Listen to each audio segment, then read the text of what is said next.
Dracula by Bram Stoker.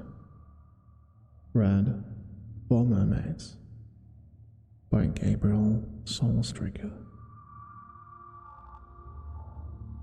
Chapter 16. Dr. Seward's Diary. Continued.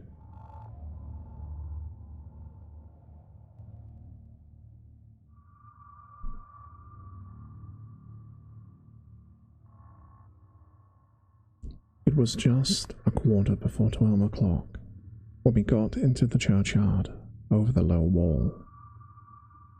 The night was dark, with occasional gleams of moonlight between the rents of the heavy clouds that scudded across the sky. We all kept somehow close together, with Van Helsing slightly in front as he led the way. When we had come close to the tomb, I looked well at Arthur, for I feared that the proximity to a place laden with so sorrowful a memory would upset him, but he bore himself well. I took it that the very mystery of proceeding was in some way a counteractant to his grief. The professor unlocked the door, and seeing a natural hesitation amongst us, for various reasons, solved the difficulty by entering first himself. The rest of us followed,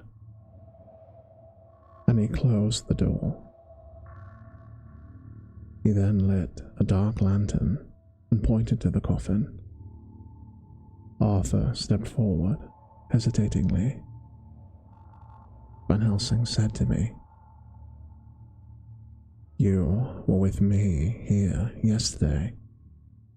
Was the body of Miss Lucy in that coffin?" "It was." The professor turned to the rest, saying, "You hear, and yet there is no one who does not believe with me." He took his screwdriver again and took off the lid of the coffin. Arthur looked on, very pale but silent. When the lid was removed, he stepped forward. He evidently did not know that there was a leaden coffin, or, at any rate, had not thought of it.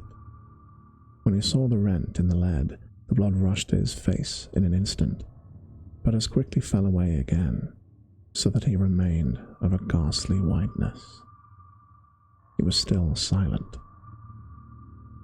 Van Helsing forced the leaden flange, and we looked in and recoiled. The coffin was empty. For several minutes, no one spoke a word. The silence was broken by Quincy Morris. "Professor, I answered for you. Your word is all I want. I wouldn't ask such a thing ordinarily. I wouldn't so dishonor you as to imply doubt. But this is a mystery that goes beyond any honor or dishonor. Is this your doing?" "I swear to you all that I hold sacred, that I have not removed nor touched her. What happened was this. 2 nights ago, with my friend Seward and I, we came here, with good purpose, believe me. I opened that coffin, which was then sealed, and we found it now, as now, empty.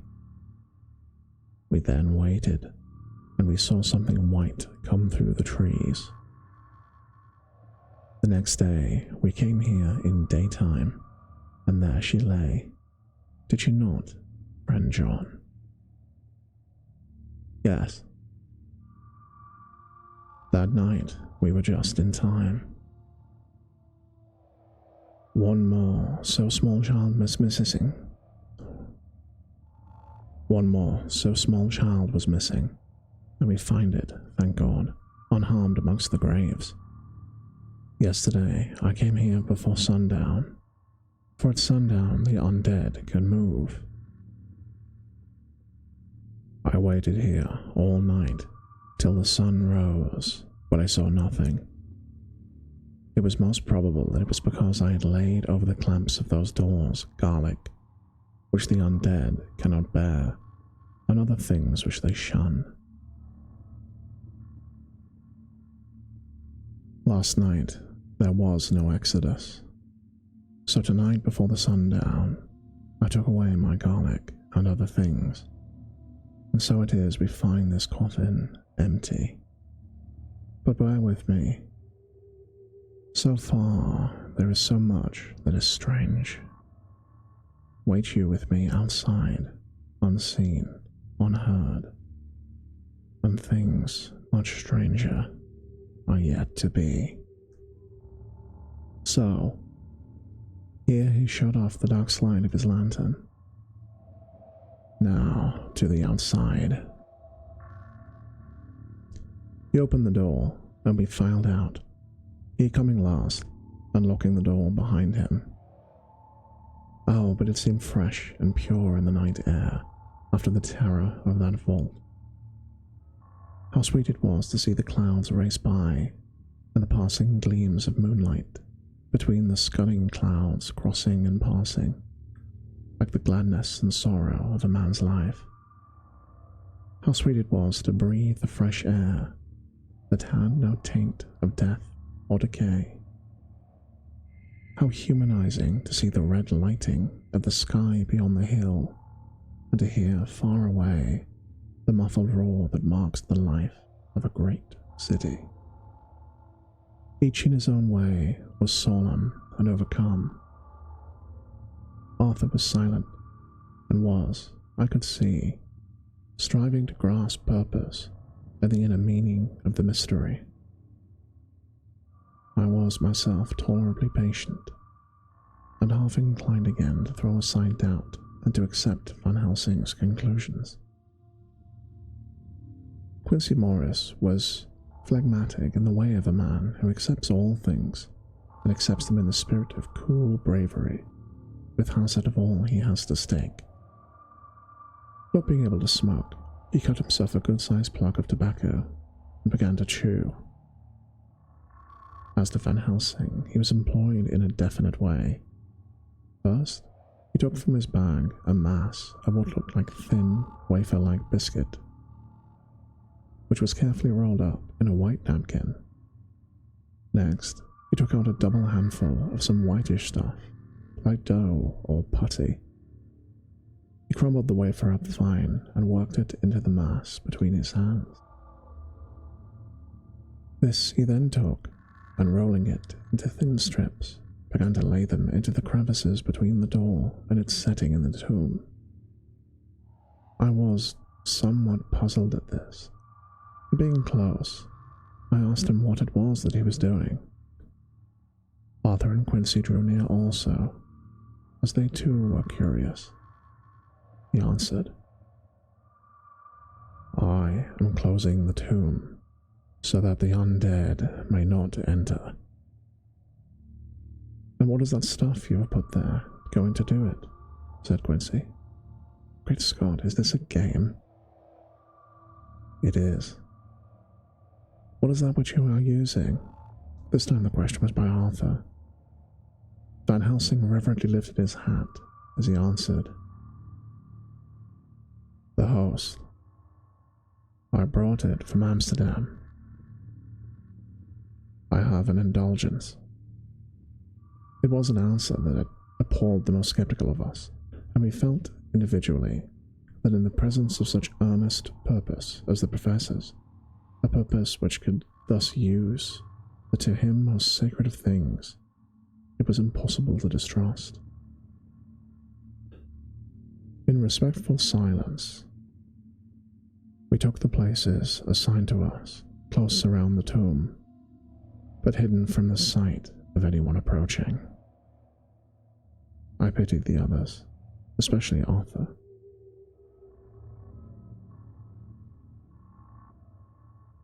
I had, myself, been apprenticed by my former visits to this watching horror, and yet I, who had up to an hour ago repudiated the proofs, felt my heart sink within me.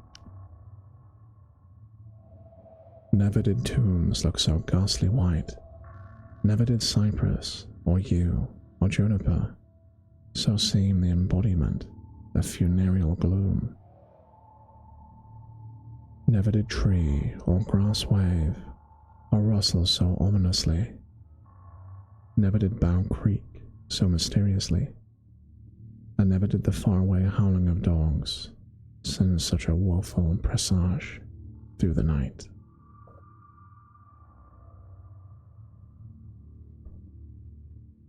There was a long spell of silence, a big, aching void, and then from the professor a keen tss.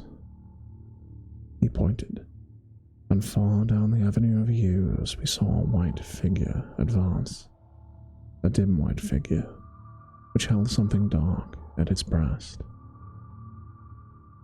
The figure stopped, and at the moment a ray of moonlight fell upon the masses of driving clouds and showed in startling prominence a dark-haired woman dressed in the cerements of the grave.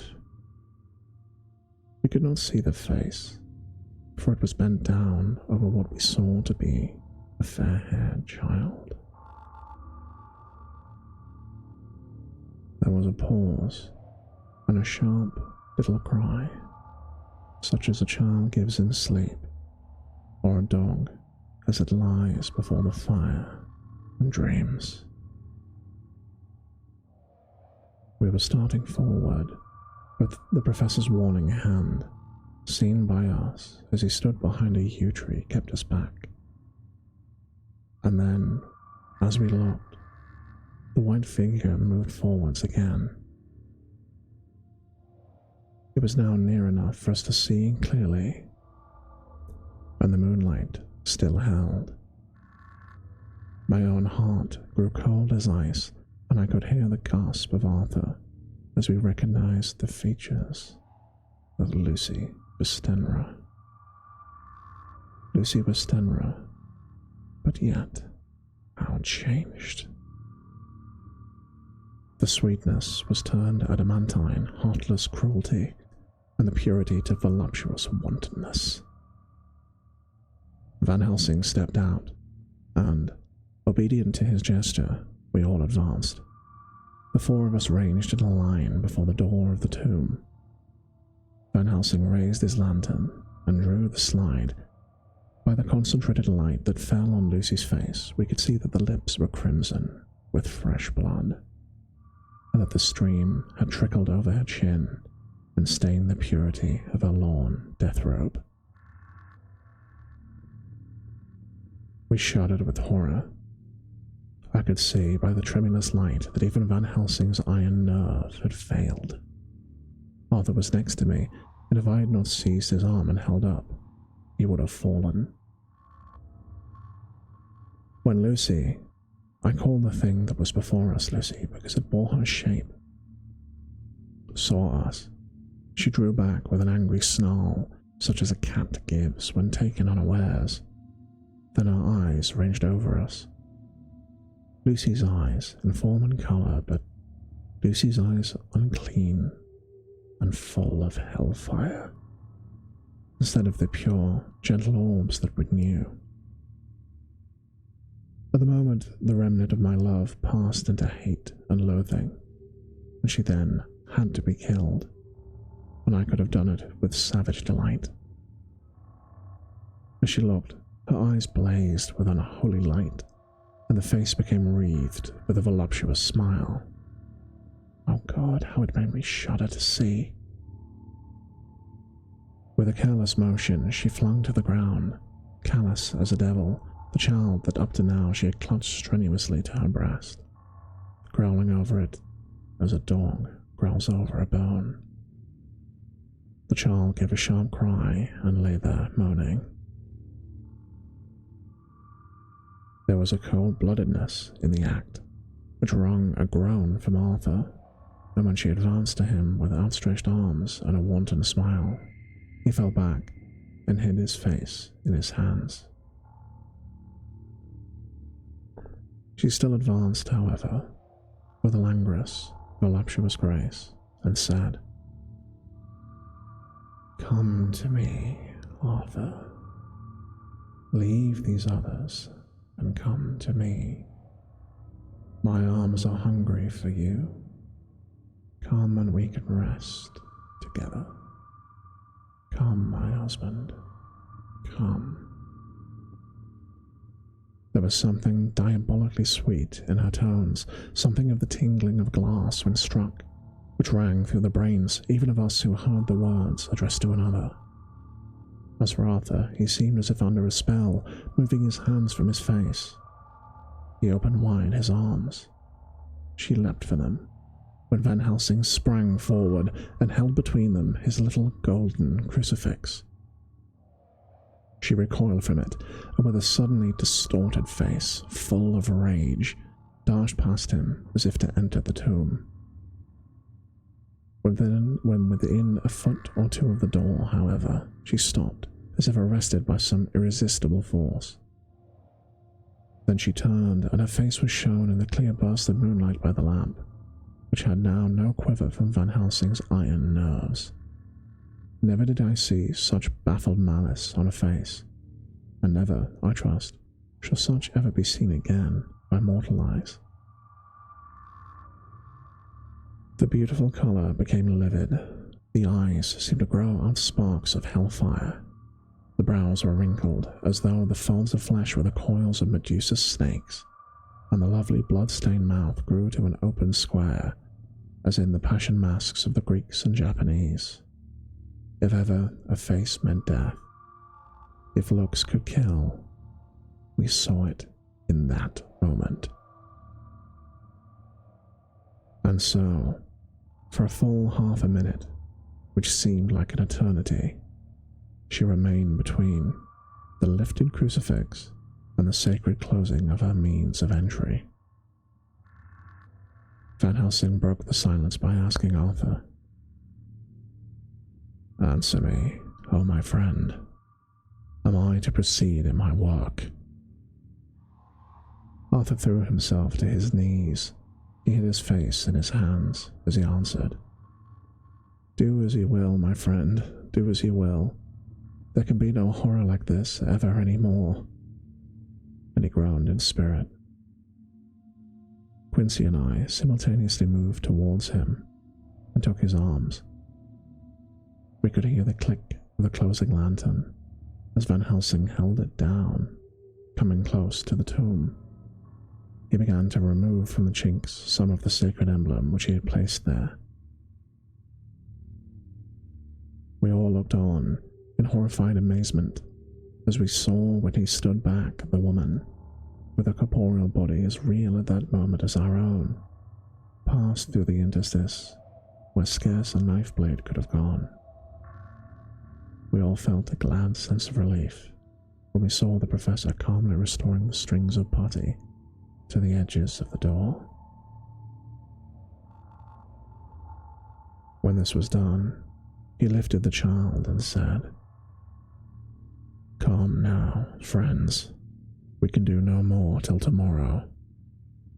There is a funeral at noon, so we shall come here long after that. The friends of the dead will all be gone by 2, and when the sexton lock the gate, we shall remain. Then there is much more to do, but not like this of tonight. As for this little one, he is not much harm, and by tomorrow night he shall be well. We shall leave him where the police will find him, as on the other night, and then to home." Coming close to Arthur, he said, "My friend Arthur, you have had a sore trial, but after, when you look back, you will see how it was necessary. You are now in bitter waters, my child. By this time tomorrow you will, please God, have passed them, and have drunk of the sweet waters, so do not mourn over much. Till then, I shall not ask you to forgive me." Arthur and Quincy came home with me, and we tried to cheer each other on the way. We had left the child in safety and were tired, so we all slept with more or less reality of sleep.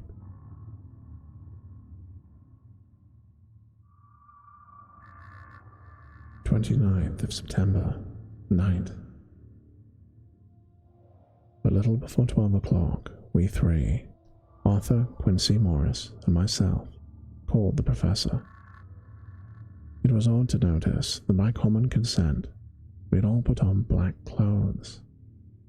Of course, Arthur wore black, for he was in deep mourning, but the rest of us wore it by instinct.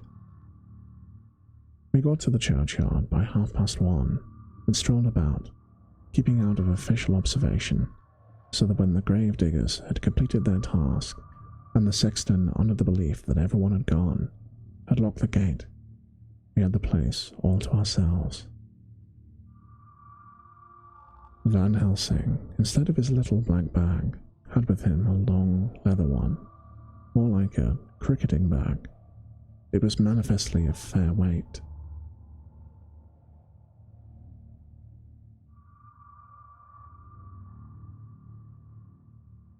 When we were alone and had heard the last of the footsteps die out on the road, we silently, as if ordered by intention, followed the professor to the tomb. He unlocked the door and we entered, closing it behind us. Then he took from his bag the lantern, which he lit, and also 2 wax candles, which, when lighted, he stuck by melting their own ends on other coffins, so that they may give light sufficient to work by.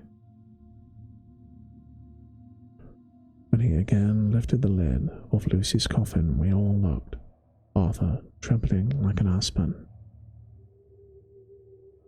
and saw that the body lay there in all its death beauty. But there was no love in my own heart, nothing but loathing for the foul thing that had taken Lucy's shape without her soul. I could even see Arthur's face grow hard as he looked. Presently he said to Van Helsing, "Is this really Lucy's body, or only a demon in her shape?" "It is her body, yet not it. But wait a while, you will all see her as she was, and is. She seemed like a nightmare of Lucy as she lay there, the pointed teeth, the blood-stained, voluptuous mouth, which had made one shudder to see.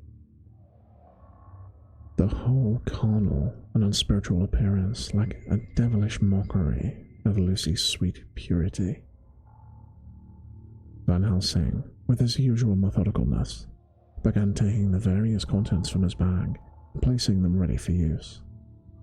First he took out a soldering iron and some plumbing solder, then an oil lamp which gave out, when lit, in the corner of the tomb, a gas which burned at fierce heat with a blue flame. Then his operating knives, which he placed to hand, and last, a round wooden stake, some 2.5 or 3 inches thick and 3 feet long. One end of it was hardened by charring in the fire and was sharpened to a fine point. With this stake came a heavy hammer, such as in households is used for the coal cellar, for breaking the lumps.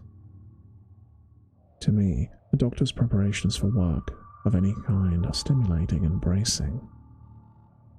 But the effect of both these things on Arthur and Quincy was to cause them a sort of consternation.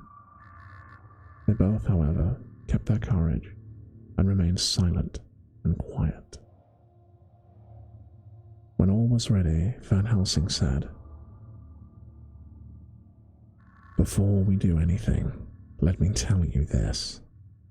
It is out of the law and experience of the ancients and those who had studied the powers of the undead. When they become such, there comes with the change the curse of immortality.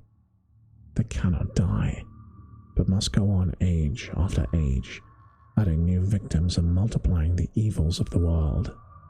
For all that die from the preying of the undead becomes themselves undead, and prey on their kind.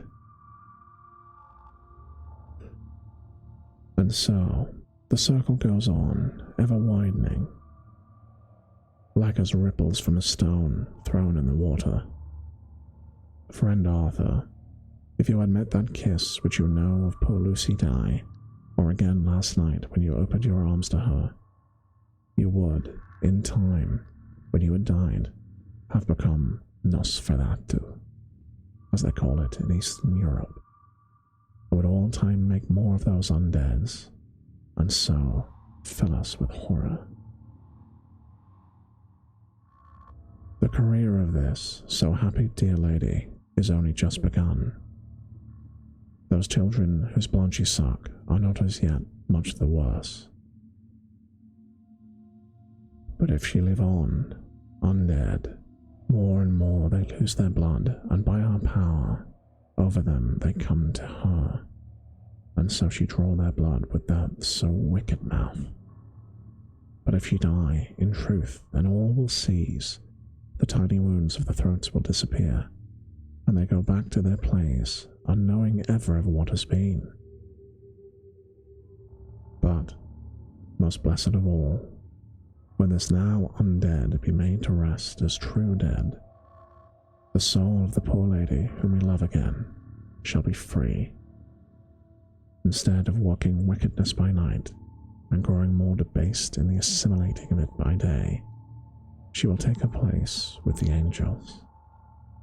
So that, my friend, it will be a blessed hand for her that shall strike the blow that sets her free. To this I am willing, but is there none amongst us who has a better right? Will it be no joy to think of hereafter in the silence of the night when sleep is not? It was my hand that sent her to the stars. It was the hand of him that loved her best, the hand that of all she would herself have chosen, had it been to her to choose. Tell me if there be such a one amongst us. We all looked at Arthur. He saw too what we all did, the infinite kindness which suggested that this should be the hand which would restore Lucy to us, as a holy and not unholy memory. He stepped forward and said bravely, though his hand trembled and his face was as pale as snow, "My true friend, from the bottom of my broken heart, I thank you. Tell me what I am to do, and I shall not falter." Van Helsing laid a hand on his shoulder and said, "Brave lad, a moment's courage and it is done. This stake must be driven through her. It will be a fearful ordeal, be not deceived in that, but it will be only for a short time, and you will then rejoice more than your pain was great. From this grim tomb you will emerge as though you tread on air, but you must not falter when once you have begun.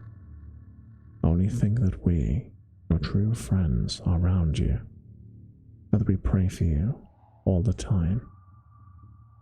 "Go," said Arthur hoarsely. "Tell me what I am to do."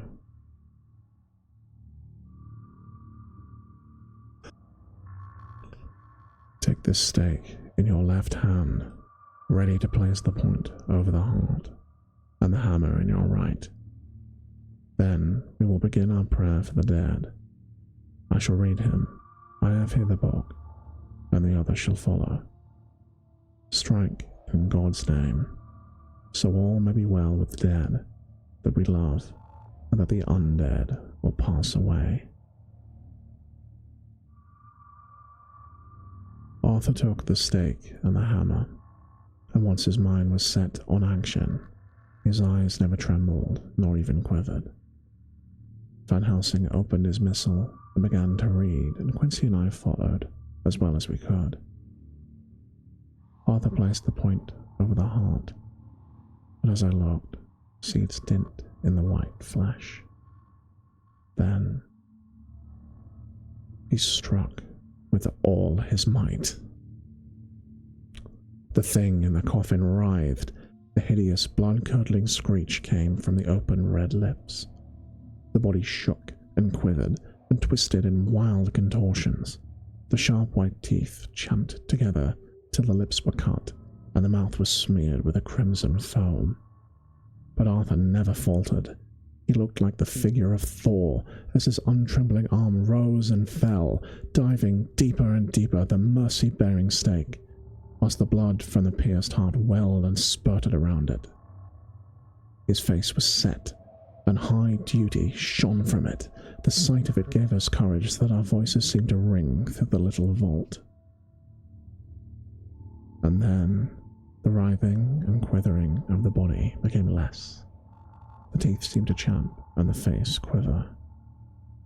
Finally, it lay still. The terrible task was over.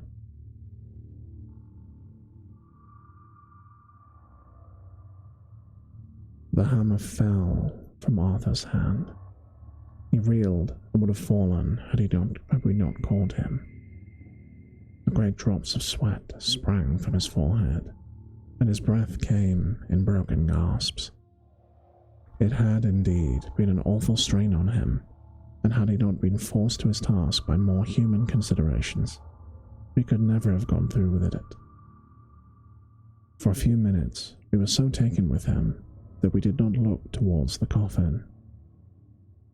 When we did, however, a murmur of startled surprise ran from one to another of us. We gazed so eagerly that Arthur rose, for he had been seated on the ground, and came and looked too.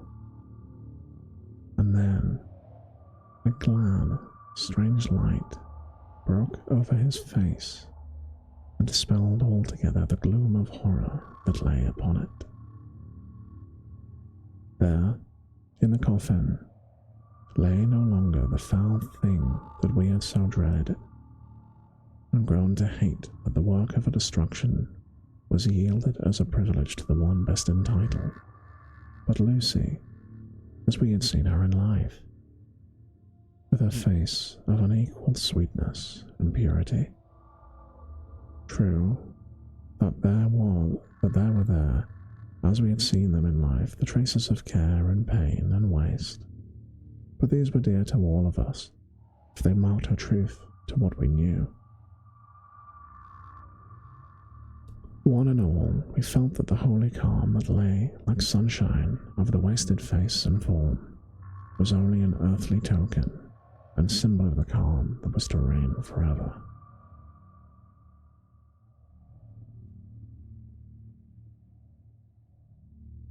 Van Helsing came and laid his hand on Arthur's shoulder and said to him, "And now, Arthur, my friend, dear lad, am I not forgiven?" The reaction of the terrible strain came as he took the old man's in his, and raising it to his lips, pressed it, and said, "Forgiven. God bless that you are given my dear one her soul again, and me peace." He put his hands on the professor's shoulder, and laying his head on his breast, cried for a while, silently, whilst we stood unmoving. When he raised his head, Van Helsing said to him, "And now, my child, you may kiss her. Kiss her dead lips, if you will, as she would have you to, if for her to choose, for she is no grinning devil now, not any more a foul thing for all eternity. No longer is she the devil's undead. She is the true dead, Gaunt's true dead, whose soul is with him." Arthur bent and kissed her, and then we sent him and Quincy out of the tomb. The professor and I sawed off the top of the stake, leaving the point of it in the body. Then we cut off the head and filled the mouth with garlic. We soldered up the leaden coffin, screwed on the lid, and gathered up our belongings and came away. When the professor locked the door, he gave the key to Arthur. Outside, the air was sweet, the sun shone, and the birds sang. but it seemed as if all nature were tuned to a different pitch. There was a gladness and mirth and peace everywhere, for we were at rest ourselves on one account, and we were glad, though it was with a tempered joy. Before we moved away, Van Helsing said, "Now, my friends, one step of our work is done, one the most harrowing to ourselves, but there remains a greater task, to find out the author of all of this, all of our sorrow, to stamp him out. I have clues which we can follow, but it is a long task and difficult. There is danger in it, and pain. Shall you not all help me? We have learned to believe, all of us. Is it not so? And since so, do we not see our duty? Yes, and we do not promise to go on to the bitter end." Each in turn took his hand, and the promise was made. Then said the professor as we moved off, "2 nights hence, you shall meet with me and dine together at 7 of the clock with friend John. I shall entreat 2 others, 2 that you know not as yet, and I shall be ready to all our work show and our plans unfold. Friend John, you come home with me, for I have much to consult about, and you can help me. Tonight I leave for Amsterdam, but I shall return tomorrow night, and then begins our great quest. But first, I shall have much to say, so that you may know what it is to do and what it is to dread. Then I promise shall be made to each other anew, for there is a terrible task before us, and once our feet are on the ploughshare, we must not draw back."